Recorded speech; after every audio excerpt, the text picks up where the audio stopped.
Who's willing to do that work? The people willing to do that work are the ones that will have the big breakthroughs.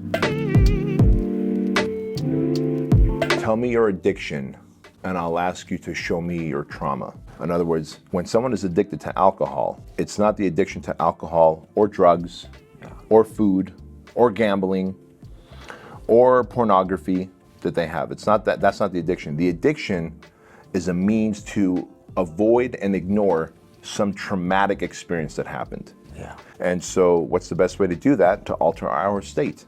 Alcohol, drugs, food, entertainment, TV, overly consuming TV, social media, etc., pornography, infidelity, gambling, all of that is a way of changing our state and ignoring and avoiding this pain that we're feeling. And so the thing that stands out to me the most was addressing the worst thing that ever happened to you. All of us have had one bad thing that's happened to us, sometimes two or three, unfortunately. So we dance around this. So if this bottle was the worst thing that ever happened to me, and here there's, hey, me and my wife aren't getting along, and outside here, I'm addicted to alcohol, and here I'm eating too much, and here too much pornography, and there I'm gambling. We start trying to address all these things. Yeah. We need to address the core of the problem, right? If you've got a cut, if I just put a Band-Aid on it and say, Peter, my friend, you're okay now, and you come back a week later, you're like, Bedros, there's pus, there's blood, I didn't clean it out. Yeah. To clean it out is gonna hurt you, right? Like, hey, Peter, hold on, man, bite on something because I gotta clean this out. We have to pour some alcohol in there.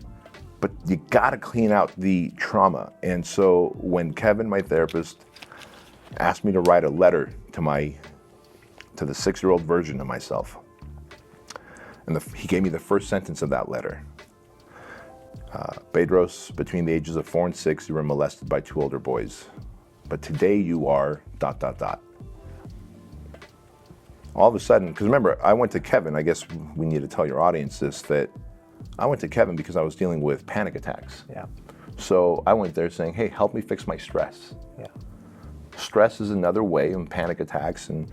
And by the way, it wasn't the stress and the panic attacks. I was working so much intentionally to avoid and ignore the trauma that had happened to me.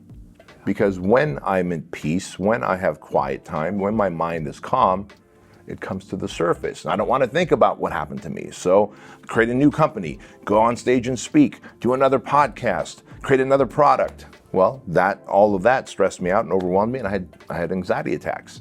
So I went to Kevin for that. It took 4 sessions for him to go, hey, well, what happened to you as a kid?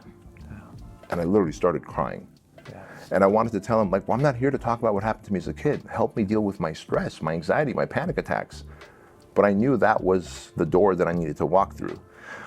And so it's having to write that letter to yourself. Like, hey, this is what happened, but that's not your identity. You're not a victim. You're not unlovable. You're not broken. You're not to be thrown out. That's how I felt about myself. I felt unlovable, broken, that I could just be thrown out.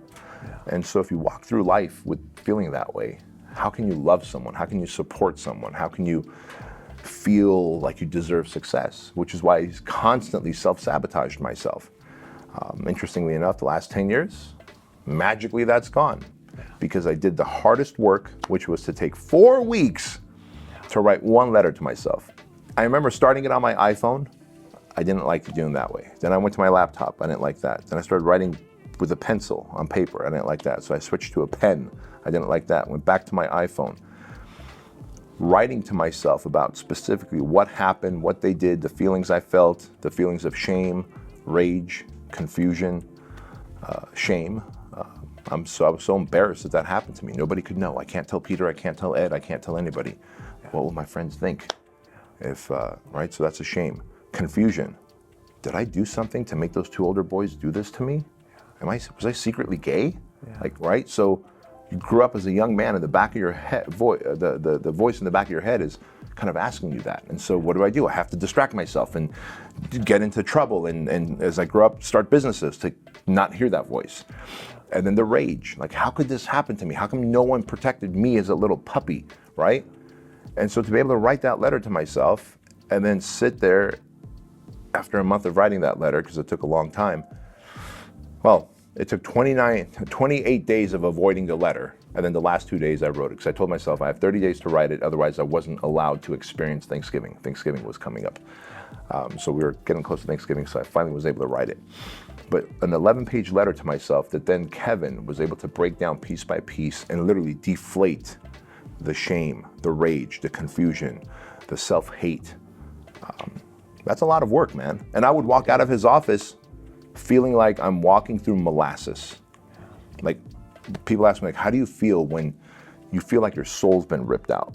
When you're bringing up stuff that's so old and so toxic and so you, for 2 or 3 days, you walk around like you're in molasses and your head is like in a fog. Like when you drink too much NyQuil the night before because you're sick and you wake up a little foggy headed and nothing makes sense.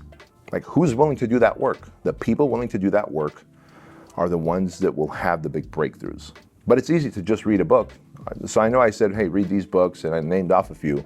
That's a good start. That's the tip of the iceberg. You want to get to the core of the iceberg? Like, go work with the therapist, openly say, this is what happened to me. This was the worst thing that's ever happened to me in my life. And even if you think you've dealt with it, because I told Kevin, I said, Kevin, I've dealt with that. He goes, are you sure? He goes, can you say that I'm whole? And I started crying again. And I realized I didn't deal with it. I just stuffed it in a mental closet somewhere, and I put all this furniture in front of it, hoping that I would never have to address it. So doing the deep work is really what gives us that if there was one thing, it's that. It's that. I mean, you could avoid all the books, all the courses, every Tony Robbins seminar, and just go to a therapist and say, I finally need to work on this.